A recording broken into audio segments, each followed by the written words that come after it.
Welcome to this month's episode of The Skin Check. The Skin Check with Jenn is a monthly segment hosted by me as an opportunity for low ultraviolet ambassadors and other skin cancer advocates to have a platform where they can share their story, offer advice, and also show support for others. So today I'm really excited to introduce you to Laura Sofen. Laura is a Midwesterner. She grew up in the state of Michigan, and along with her husband and dog, she now calls Chicago home. She created an Instagram account last fall with her sister Rebecca, who is a dermatology PA. Their account, the Sun Safety Sisters, shares skin cancer education, sun safety tips, their favorite UPF clothing items, and more. So, Laura, I want to thank you so much for being here today.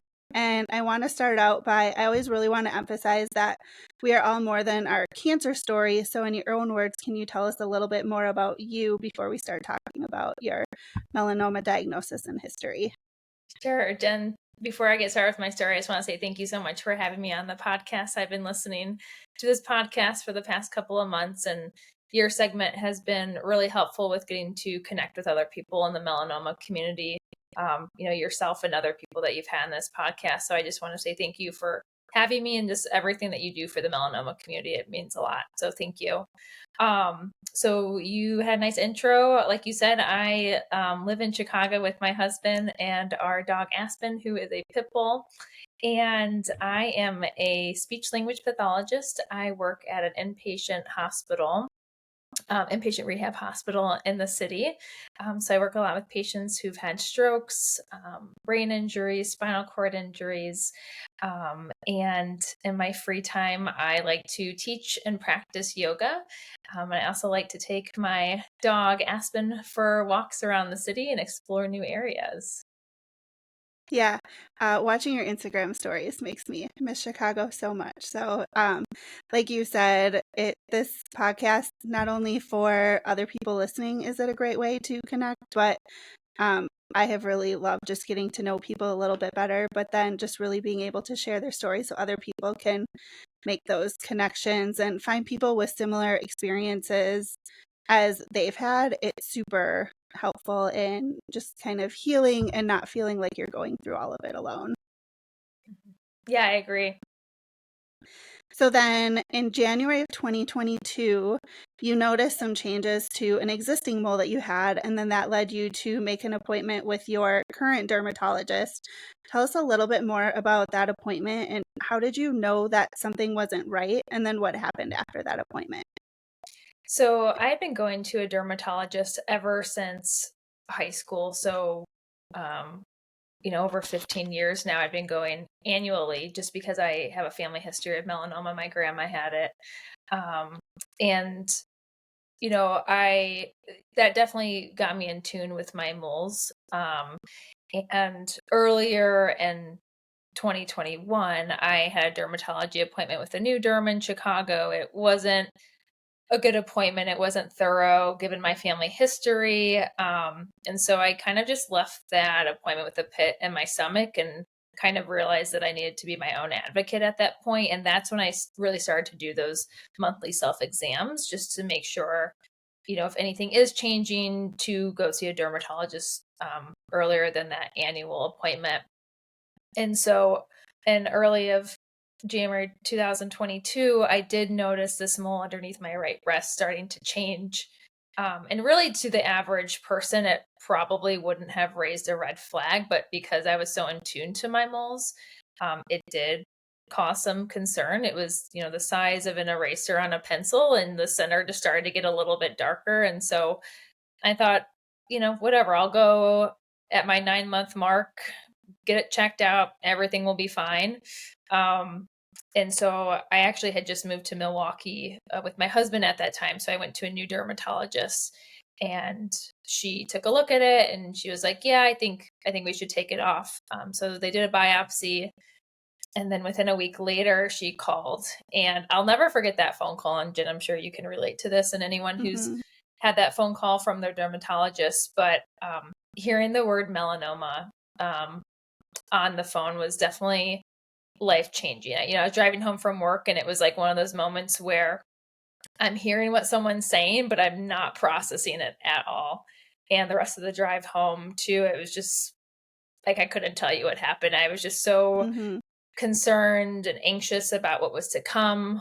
My wide excision to remove the melanoma and the cancer cells was scheduled the following week. And so I had my surgery February 15th, 2022. So coming up on almost 2 years now.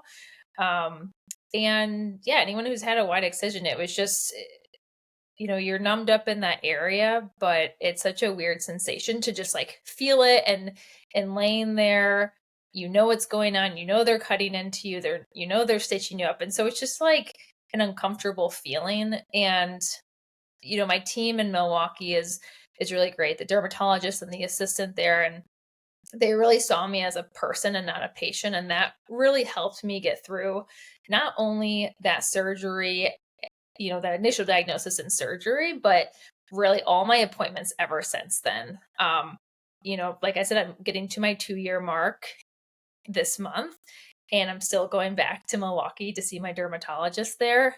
Granted, I've realized it's time now that I've moved back to Chicago and I've lived here again for a year and a half. It's probably time to find a dermatologist in Chicago. So I'm actually going to see a new one starting in May through Northwestern, which I'm really excited about. But yeah, that is, my melanoma story. And, you know, things have changed for the better since then. Obviously, I've started taking sun safety a lot more seriously since then. And that's something we could talk about more. Yeah, and even before we get into that, there's a few things that you said that I just really want to make sure that we highlight. And I think the first one is, even though it wasn't the reason that you ended up changing dermatologists, you just felt like with the previous one, it was very fast. I think you had mentioned at one point the entire skin check was maybe a minute and a half. And that just doesn't, even if you don't have a history of skin cancer, it just doesn't feel thorough. And having dermatologists in your family, you know that it should be more than that. But sometimes I think we don't trust ourselves, especially in medical situations, or we ignore that gut feeling. And then when you went to the one in Milwaukee, it's so important to feel like we're seen as a person and a whole patient and not just a number, because they are seeing a lot of people and there's a lot of appointments. But especially when you're dealing with melanoma or even severely atypical moles, it's really serious things, and it's really important that they're able to be able to see us as people and not just a number, and take the time and explain those things and go through them and really make us feel seen and supported. Right. And just to go off of that, I mean, I get that being a healthcare provider, making sure that my patients are seen and they're heard and they get their questions answered, and, we problem solve together. And, I the fact that I was able to then switch roles and be the patient, like I realize how important that is. So, not only has this been a personal growth, but it's also been a professional growth too, because it does make me more mindful of what my patients are going through and to really support them the best that I can to help in their recovery, because it just makes a world's difference when you treat someone like a person and not a patient. And when going through really big issues, it doesn't have to be just cancer, but in this specific situation with melanoma, it is. You mentioned when you got that phone call, like you remember nothing else from the rest of that drive home. And I had a very similar experience. I was at work, but I don't also remember how I got home. And then you had your excision just a week later. So that's a very short time span. And from a health perspective, it's important that we have it done fast. And in a way, it's comforting. Let's take care of it and get through this, and let's treat it and take care of ourselves as much as we can. But we don't really have the time to process that. So then all of a sudden, it's gone. You get pathology reports, whatever they may be, but we're still processing just hearing the words like you have melanoma or you have cancer. Mhm. Yeah, for sure. And it takes a lot of support and patience, and giving yourself permission to just process those feelings and emotions. Because if we don't, then, that prolongs, really the pain and anxiety that goes along with that diagnosis. And I think having those healthcare providers that see us as a person really helps at the beginning of the process, just feeling more supported, understanding what we're going through. And I think it helps us to get through and then be able to really focus on like the healing part when that's like when we get through the surgery and the treatment also. Absolutely. Yeah, it's a process. And I think, um, for everyone's recovery is different, right? Based on where their melanoma was at, where their excision was at, the stage that they're at. It's just, if you ever know anyone going through that, it's just being supportive for that person and, um, helping out any way you can, whether that's physically or emotionally, because I can tell you personally, and so can you, Jen, that it means a lot when people are there to support you in hard times. Mhm. And another thing I know that really also helped both of us, you actually even mentioned during your excision that meditation played a big part of just helping deal with some of the anxiety that was happening during the procedure. But meditation and yoga are like two really big parts of your life. How did those things help you, not just when you were in that excision, but then really with the emotional impact after the diagnosis? Yeah, so during that excision, I did ask the assistant to put on meditation music, just because I was starting to get into my own head. I was getting nervous. I could just feel like I was sweating and getting tense, and I just needed to focus on my breathing. And I started to talk to the assistant. I said, I really enjoy meditation. I teach yoga on the side, and she was telling me that she also teaches yoga. And we found out that we taught at the same yoga studio, just in different cities. Um, and so that just really helped just like distract me from that procedure. But, yoga and meditation are part of this bigger toolbox for me in terms of taking care of my mental health. And there's a lot of other things that go into that box for me. But those two things in particular are very important. They're ones that I do prioritize on a daily, weekly basis. And it's something that allows me to be more centered, be more present, connect with myself, connect with my breath, and really help manage anxiety and stress, not only on a day to day basis, but also in those, really hard, stressful times, like getting a melanoma diagnosis. And so, yeah, that's something that I really lean into daily, but more so during that time frame in early 2022. And unfortunately, after that excision, I couldn't practice yoga for a little bit. You're not supposed to exercise for a few weeks. And where that scar is at with different yoga postures, like up dog, for example, if you do yoga, Jen, or anyone listening, like, that stretches out your stomach and your chest. And where that incision was, right on my rib cage, it felt so funny to be doing that pose. It didn't feel comfortable. And so I just, I had to learn how to modify certain things, and that was okay. At first I was like, I'm, maybe things aren't the same, but I'm able to do other things that feel good in my body and feel good for my mind. So yeah, those are great tools. And I know everyone has their own toolbox. Maybe yoga and meditation don't work for some. And I just, encourage anyone who's listening to figure out what works for you and take care of your mental health, because it is so important. Um, and just encouraging you to find something that really supports you in mental health. I think even going into the procedure, sometimes it's helpful to know, like you maybe didn't expect to experience anxiety during it, but you knew yourself well enough to know that the meditation was going to help you. And I think also, I mean, if you've never had an excision, you really don't know what to expect. And to be awake for it is a very surreal thing. And then there's sort of that, like, you can't feel it, but you can feel it, where you're numbed up, so you can't feel what they're actually doing, but you can feel the tugging and the stitching. And I know for my first melanoma, because it was stage 1B, they also did lymph node, so I was out. And so then when I had my second melanoma occurrence, it was an in situ, and so I was awake for that one, but that wasn't even my expectation. I actually really thought that I was going to be put under, and so it was actually a really traumatic experience to be awake, and actually it was on my stomach, and so I could have looked down and seen it happening. And I didn't. Not that I wanted to see it, but it those things, it's so important to have those different things in our toolbox that we know like help us keep calm, or just even ways that we can be prepared going into those moments, because a lot of it is brand new. And that's another reason why sharing these stories is so important, because it's things that we never think about until we're in there, and we wish we had known after and want other people to be aware of. Yeah, exactly. Because like you said, it's such a whirlwind once you first get that diagnosis. And so, you're still processing that, and then you're jumping right into getting it removed. And so being able to connect with people who have been through that to help prepare you can be really beneficial.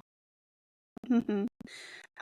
So a little bit earlier, you mentioned both your grandmother had melanoma, but then also your sister Rebecca, who she's a dermatology PA, and then she's the other half of the Sun Safety Sisters. She's had melanoma too. So knowing that your husband actually has a couple of dermatologists in his family, so I think people would probably expect, like, you kind of knew what to look for with the mole. People would probably expect that, you were really sun safe, really like conscious of sunscreen and all of the things. But we also never think it's going to happen to us. We all feel invincible, especially when we're younger. I know I did. What was your relationship with the sun and protecting your skin like before your diagnosis? And then how has it changed since then? hmm That's a good question. Before my diagnosis, I definitely did not take sun safety seriously. I didn't even know the term, to be honest. All throughout my teens and early 20s, tanning was something that I did a lot. I'm from Michigan, like you had mentioned earlier, and we have such a short window each year to be outside in warm weather. And I think, in a way, people who live in the Midwest or colder parts in the country, we tend to do this like binge tan, where we're like, oh, this is our time to get sun and vitamin D. And so we don't protect ourselves. And in the winter months, we crave sunshine, we crave warmth, we maybe crave that tan. And so that led me to go to tanning beds, unfortunately, starting in high school.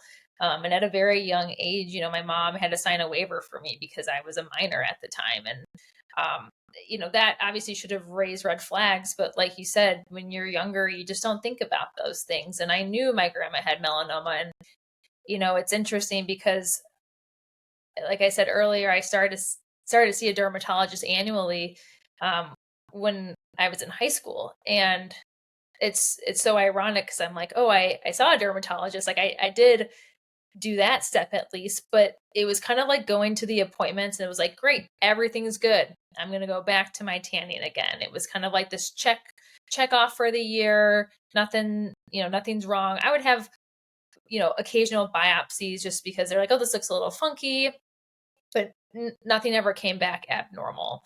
Um, and you know, my sister Rebecca, the dermatology PA, she was diagnosed with a melanoma on her back in 2020. Um, and even then, I wish I could say I took sun safety seriously. I definitely was starting to head in the right direction. Like, I wasn't intentionally laying out at that time, but I definitely wasn't as mindful of wearing sunscreen daily, seeking shade, wearing protective clothing. Um, and so with my diagnosis then in 2022, that all changed after that.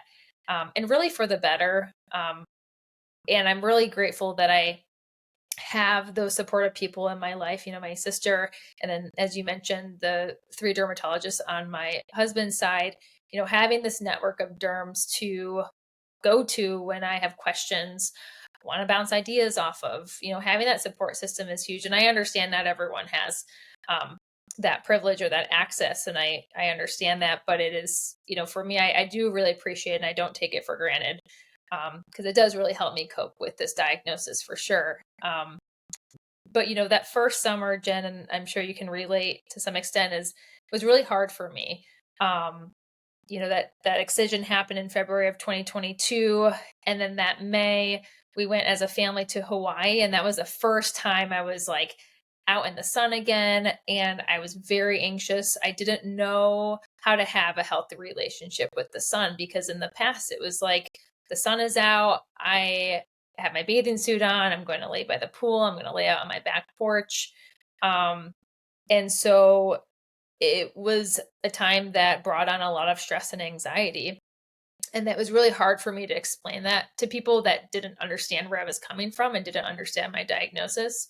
Um, so that was, that first summer was a little bit rough. But again, I'm really grateful that I had my sister, because having her background knowledge and having her melanoma, we were able to send each other links on UPF clothing, sunscreen that worked for us. And it just became this like back and forth communication of, I got this LL Bean swimsuit cover up. Like, you should get it too. And it's just like, we already buy the same clothes already. So I was like, great, like more time, like more ways for us to like match and wear the same thing. Like, how cool. Yeah. And so that was really great, where I was like, I started to learn that I could be out in the sun, you know, in moderation, but, practicing sun safety. And, it's an investment, right? It's like you're spending time researching different products, different companies, um, clothes that are going to be functional and protective. And so, and then also the cost of the clothes too, it's like, I Hmm. almost like had to revamp my wardrobe in a way where I'm like, I need a long sleeve shirt that has UPF 50 in it, or I want a swimsuit that has UPF 50. I want a hat that has it too. And so, I just really made it a priority to make that change. And so that's really how it has changed, is just prioritizing sun safety, and not just in the summertime, because I think that's what people usually think, but all year round. Like, Hmm. I leave for work at 7:30 in the morning every day. The sun is just coming up, and I leave work around 4. In Chicago, with the buildings, like, the sun's kind of covered. I still wear sunscreen because I'm sitting Hmm. by windows sometimes during the day treating patients, and it's just like, I always have it on my body now, and that's one of the biggest things, is that I'm always, every single day I'm thinking about protecting my skin, and what I can do differently to protect myself. Yeah. And speaking of like those common misconceptions, as far as like that you don't have to wear sunscreen in the winter or if it's cloudy, I think a lot of times people don't think of skin cancer or melanoma as something that happens in cold weather states either. They think it's like warm weather states or countries that have warmer climates like Australia. And so you and I, and along with like some of the other people that have been on the podcast, like we know that that's not true. And we're actually proof that this isn't the case. Do you think there's ways that living in the Midwest may have impacted your view of sun safety before you were diagnosed with melanoma? Yeah, for sure. I mean, I think about, people living in other states, warmer climates. You have access to the sun most of the year, so it's kind of like you have it, so you're not craving it as much. But I think, as I mentioned earlier, you have this window of time, of like this excessive outdoor hangouts and tanning, and so, I think it's just a different, people approach the sun and the warm weather differently in the Midwest than they do in southern states, just because we don't have access to it all year round. Yeah. And so speaking of that, like talking about misconceptions, and this is a question that I ask everyone that comes on the show, what is the biggest change that you would like to see in regards to melanoma and skin cancer? The biggest change that I would like to see is that people not only understand and learn about sun safety, but start to implement it in their daily routines, their daily lives, that they start to take it more seriously and understand the risk of skin cancer. It happens in 1 out of 5 Americans by the age of 70. Hmm. And so it's something that is preventable. It's one of the most preventable forms of cancer. It shows up on our skin, it shows up on our body, so it's so easily detected. And why aren't we doing things for ourselves to prevent it if we can?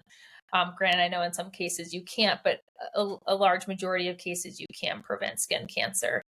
And another thing I would like to see change is just the tanning bed culture. Hmm. I don't know if it's big in warmer states, but I know in the Midwest it's still pretty popular, unfortunately, during these winter months when it's cold and people are craving warmth. Um, but just seeing a change in that, whether it's banning minors or banning tanning beds altogether. There's proof that it links to skin cancer and melanoma. And so, why haven't we done things? And I know states are implementing different laws and regulations around tanning beds, but, you know, that's just one thing I would like to see change is that people understanding the damage that tanning beds can do um, to your skin. So I would say, those are the two main things. And then just to get familiar with your own body, your own skin. I mean, because I was watching my skin closely, that's why I went to see a dermatologist. And so you are your own advocate at the end of the day. If you see something funny, if you see something that's changing or different, ask your dermatologist to take a look. So yeah, just monthly exams, get familiar with your skin, take pictures, take notes of anything that looks unusual. And then if you've never seen a dermatologist, schedule one. Make sure you see one every year. It should be routine, just like any of your other appointments, your annual physical, seeing a dentist 2 times a year. It's just something that should be a priority um, in terms of just taking care of your health. So those are the main things I'd like to see change. All right, Laura, I think those are all such great reminders. And I just really want to thank you so much for your time and sharing your story. For anyone who is listening, where can they find you if they would like to connect and learn more? They can find us at Sun Safety Sisters. As you mentioned, it's myself and my sister, and we share sun safety tips, our favorite UPF clothing, products, and more. So follow along just to learn more about how to protect yourself from the sun. Awesome. Thank you so much, Laura. Thank you, Jen. Appreciate your time.